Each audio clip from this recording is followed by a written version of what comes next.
Hi, I'm Millie. I am autistic and I'm an ADHDer as well.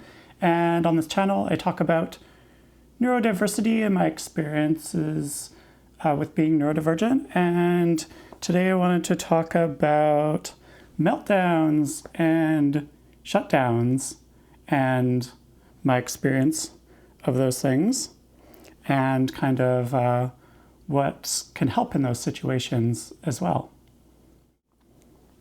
So first of all, I want to talk about, there's a lot of negative stereotypes, these kind of things, meltdowns and shutdowns.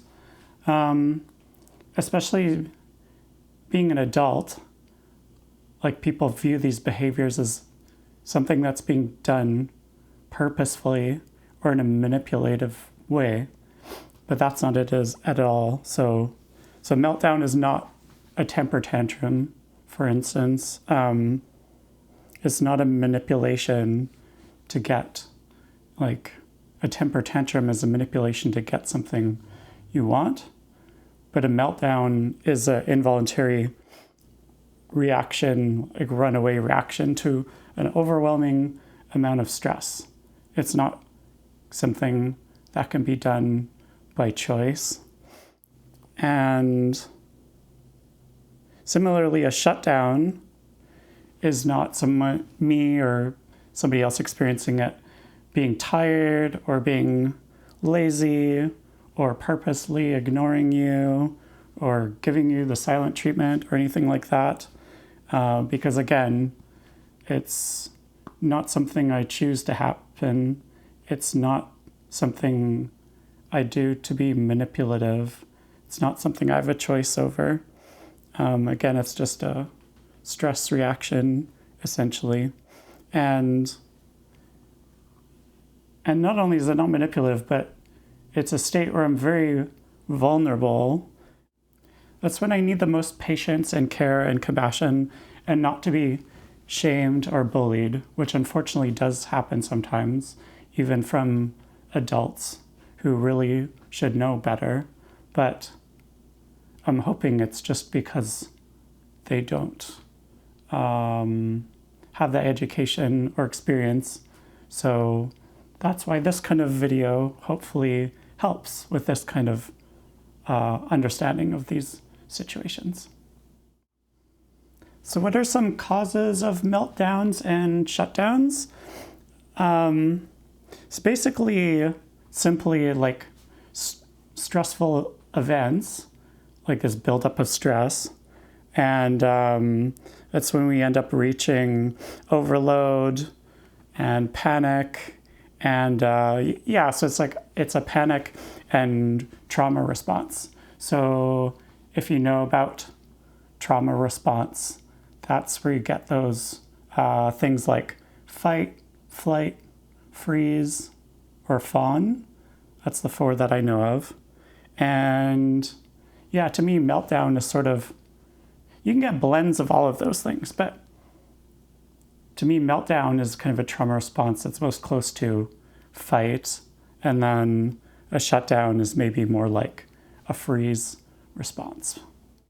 So everybody gets stressed, of course, but what happens to me as an autistic person is it can just build up much, much quicker and have stress triggers that I'm highly sensitive to that wouldn't even be really stressful for other people. So it's maybe not recognized. So it builds up really quickly, and then it's harder to dissipate that stress as well. I found this wonderful stress response graphic on the Meltdowns and Shutdowns article on embraceautism.com. It's a fantastic, great website about autism, very neurodiversity affirming and friendly. And I'll share a link to that article. And basically, if you look at this graph, you might have seen this kind of graph, especially if you're in mental health and addiction, social work, any like mental health, healthcare kind of thing. And it's this kind of thing of like where you're elevated, and once you get past a certain level, it's hard to be rational anymore. So you see on this graph, the white line is, it says neurotypical person, but I'll just say an allistic person, which is like a non-autistic person. So that's that white line.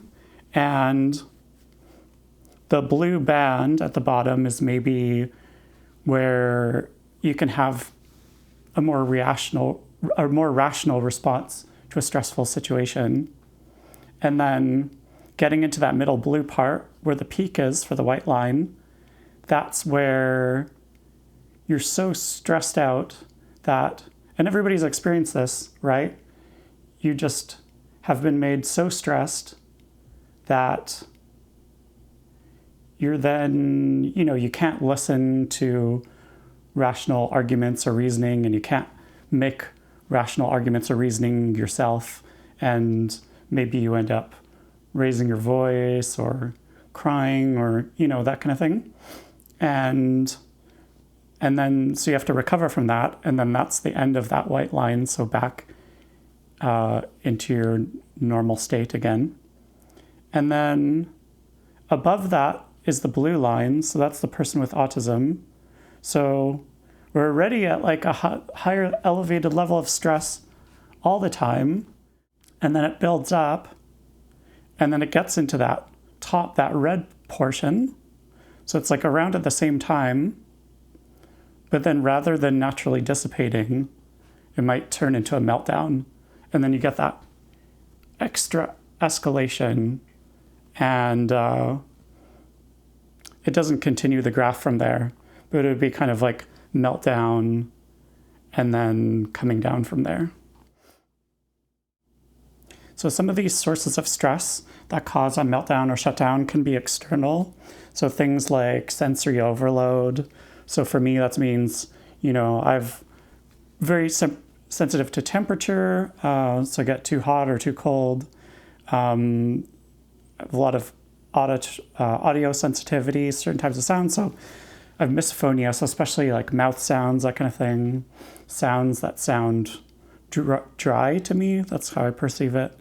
And too many competing sounds at the same time, I have a hard time with. And then textures, especially on my hands and stuff, or just my body being like, I really have a hard time feeling wet, or if I'm on my hands there's something oily or sticky, or if I touch something and it feels too dry or rough, that kind of thing.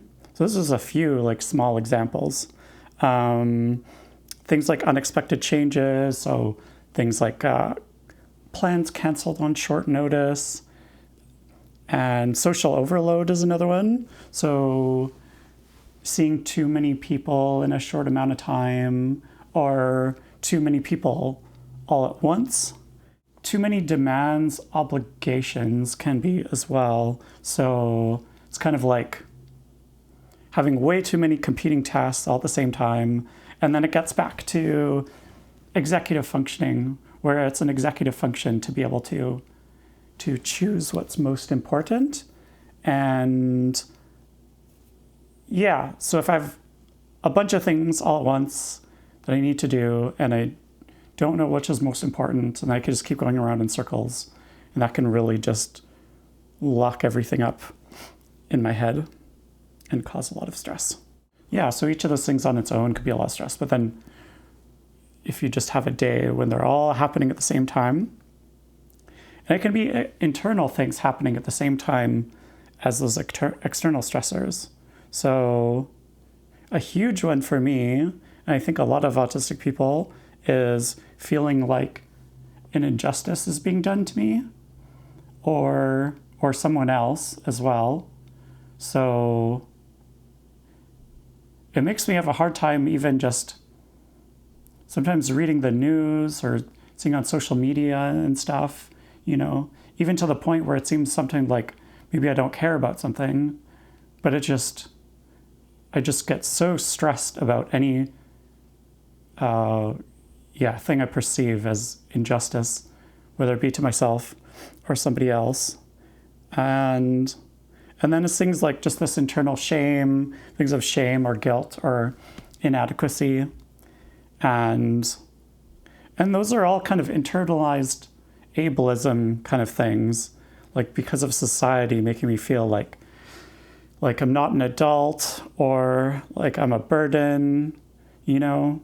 So this goes back to these things of, like I was saying before, if somebody says it's like a meltdown, like I'm acting like a child, or I'm being manipulative, or like they just can't deal with me, or like they think I'm being melodramatic or something. I'm just like too much, basically, right?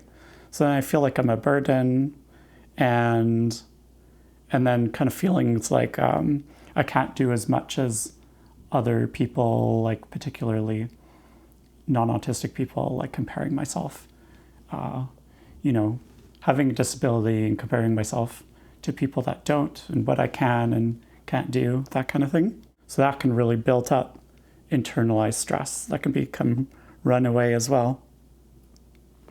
And some of the things that cause the internal shame and the external stigma towards me is that, you know, sometimes I can have a meltdown and it can seem like there was a very small trigger. You know, like I was thinking of one that I had at work, which is really embarrassing to me because it was at work. So it was a whole scene and everything. And I ended up crying and was sitting on the floor and couldn't move and everything. And that's a good sign I'm having a meltdown if I'm sitting in a comfortable position. Like I would never just sit on the floor like that in an uncomfortable position. But anyways, that was like, it seemed like the small trigger was that I didn't have a space to eat my lunch, right? Like a space on my own just to hide away. And I need that because like the work was an overwhelming environment. It's like highly stressful, and I just need whatever downtime I can get. And but what people didn't see is this long buildup of all these other complex work stressors that were happening, and a bunch of other small things that happened that day. Yeah, so it might seem to somebody like an overwhelming reaction to like not getting something that I wanted, but it's really this buildup of all these things that are harmful and make me feel unsafe, and are to me like an extreme amount of stress that then that this one last thing triggers the meltdown. So what a meltdown really is an overwhelming overflow of emotions. And like I was saying, it's this runaway response where once it's started, can't really stop it. So I'm trying as hard as possible to work on all these things to just avoid getting to that situation. But, you know, I really only have control over me. And this is why I try to control my environment and try to set boundaries and things. But there's only so much I can do, and I need support externally from people as well, because other people can trigger a lot of these stressors as well. But it triggers this runaway response, which I don't have control over. And then, yeah, once it's triggered, it has to run its course. Again, is a trauma response is not, so I'm not in a rational state of mind once that's triggered. And it's unfair then to expect that rationality, right? And people do, which is frustrating. Like our human stress responses come from things like where you might have been, like imagine you're being attacked by a lion or something, you know, those kind of things. That's not the stress we actually have to worry about anymore, for most people anyways. But yeah, imagine you're being attacked by a lion. It wouldn't be fair for me to just tell you to calm down, or that you're being melodramatic or something, if you're in this very like fear state and yelling at the lion, and or maybe crying in fear or freezing from fear, right? That wouldn't be very, very compassionate of me to tell you that. But as an autistic person, we're told these kind of things all the time when we're in these very vulnerable states. So my experience of meltdown, I might end up yelling, like crying a lot, and repeating myself over and over. Like if there's some stress trigger thing that's happening or phrase, Or, I might just be like, why aren't you helping me? Why aren't you helping me? Why, something like that over and over again. And causes kind of decision paralysis where, like, it's hard then because people might ask, oh, what do I need to do? Or what do I need to do differently? Or can you do this and this? And then I'm just like, I can't really answer any questions, like nothing make any sense. It's so hard to express the internal sensation of that.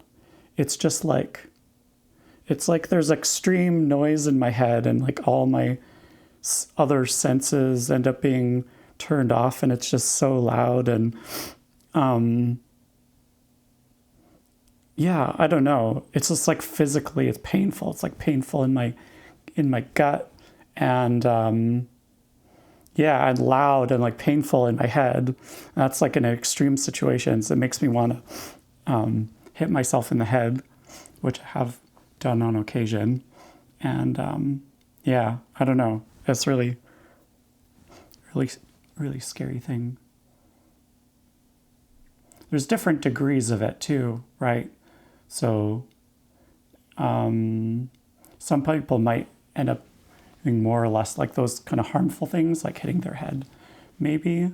So that can be a physically harmful side of it. But their meltdowns can have more or less intensity and duration, I think, depending on the amount of stress input and like how quickly that all happened. And then also what happens after, once the meltdown has started. So I'll get into that as well. After a meltdown, for me, this often turns into a shutdown as well.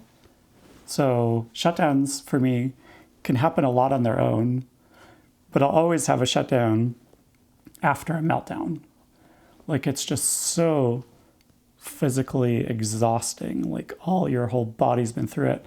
I feel like I've been put through the ringer, and then I just feel so lethargic afterwards.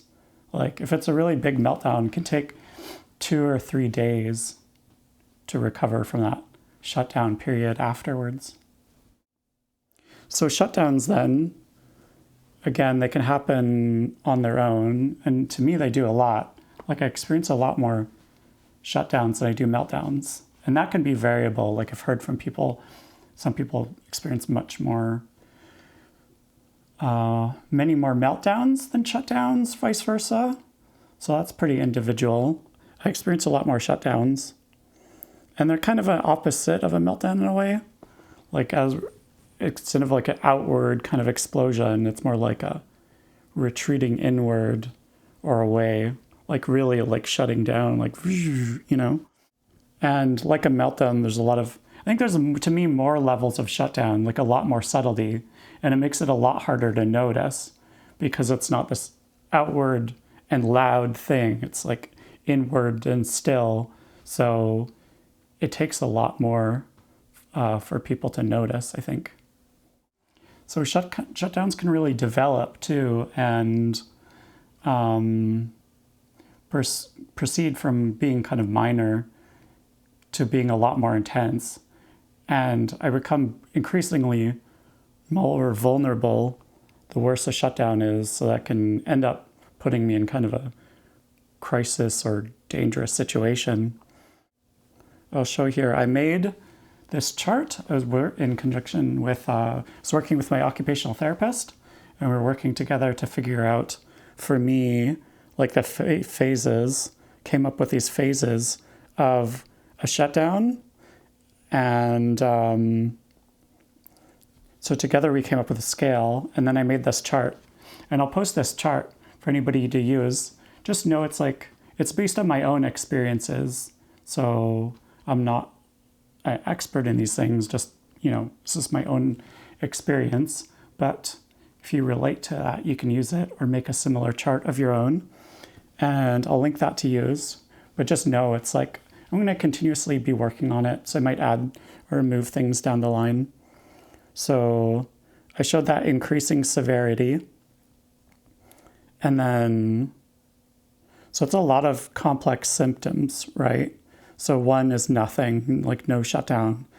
And then two, I have less ability to mask, decreased executive functioning ability, increased difficulty concentration and agitation, and brain fog and that kind of thing. And then the next level is increased difficulty making decisions, stuff like trailing off my sentences and requiring a lot of effort to speak. And then I was really prone to derealization, which is a type of dissociation where things seem like through a veil and unreal. And yeah, like you're just not in reality, kind of. So that happens to me a lot with my more common, like minor shutdowns that happen a lot. And then, and then over time, I find I'm stimming less. Like I'm usually moving around and fidgety. If I'm shut down, I'll really be like stuck. And if I'm really still and not moving, like people might not notice if they don't know me really well, but then that's really a sign that there's an issue, if I'm kind of just frozen in place. And then as it gets more, it's like increased kind of yawning, confusion, very little movement or stimming. That's when I really start jumbling up my words and sentences, having difficulty answering questions, slurring. Some of these are almost like, it starts to feel like I'm drunk, right? I get more and more shut down. If I try to walk, like I'll stumble or trip over myself. And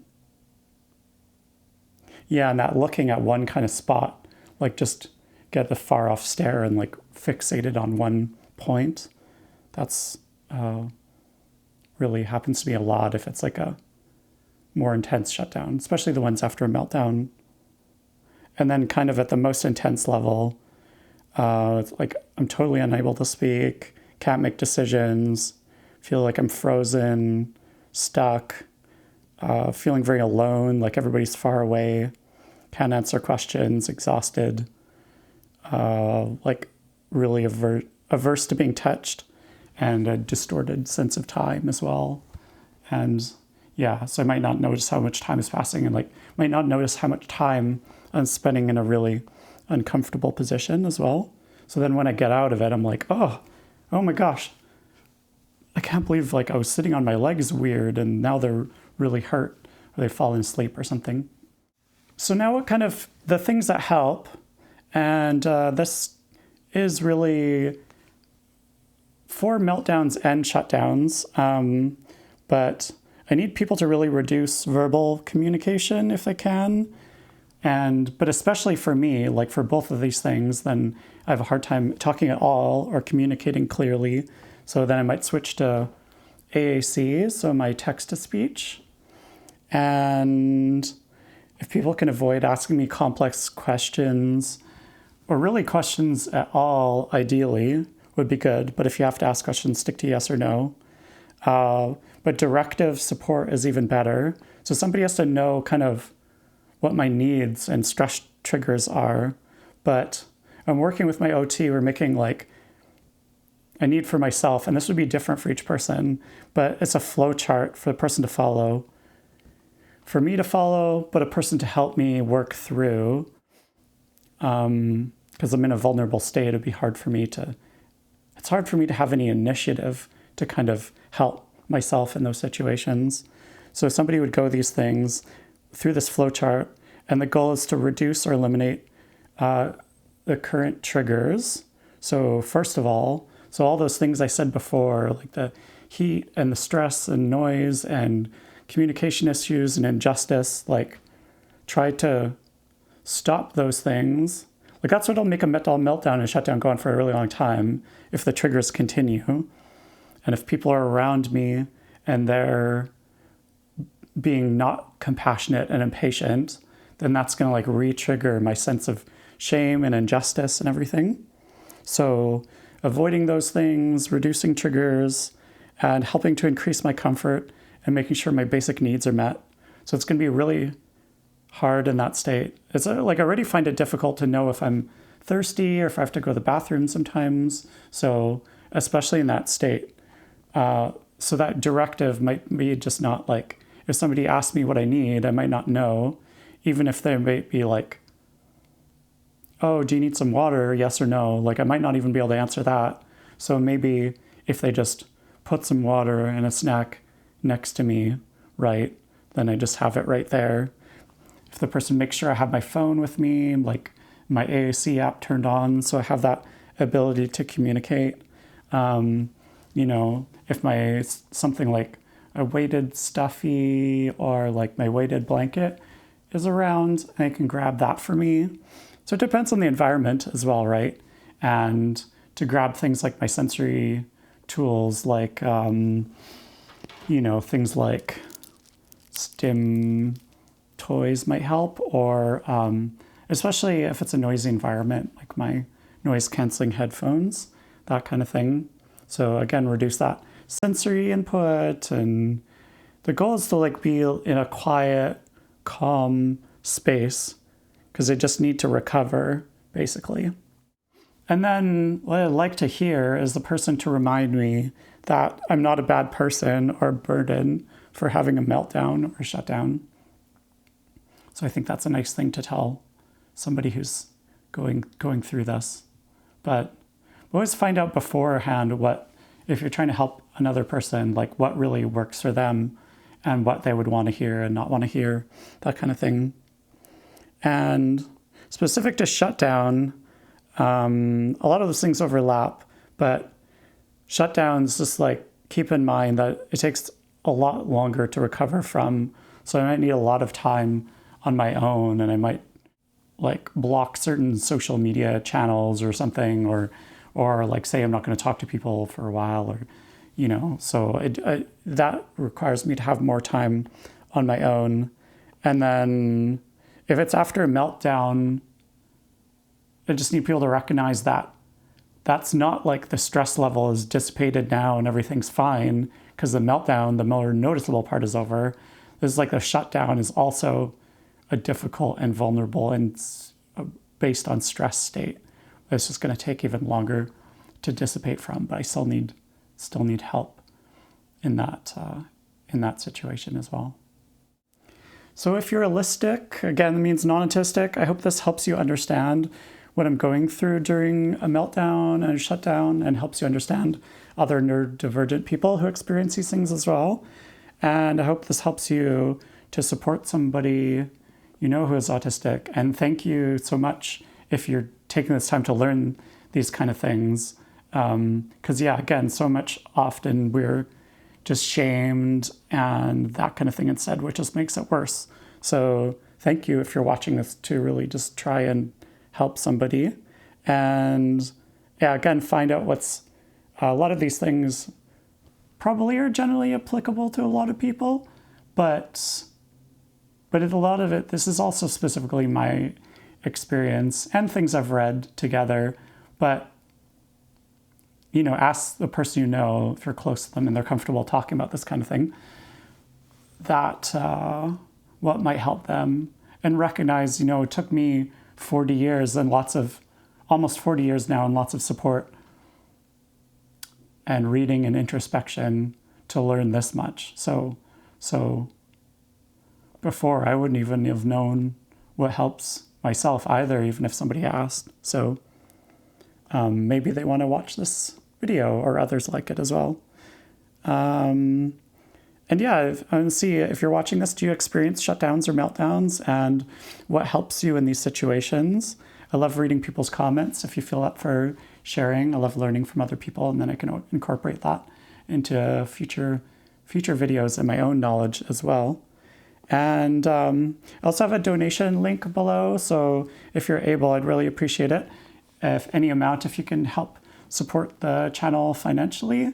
I'm just on disability income at the moment, and yeah, it's just not enough to survive on currently, so anything helps.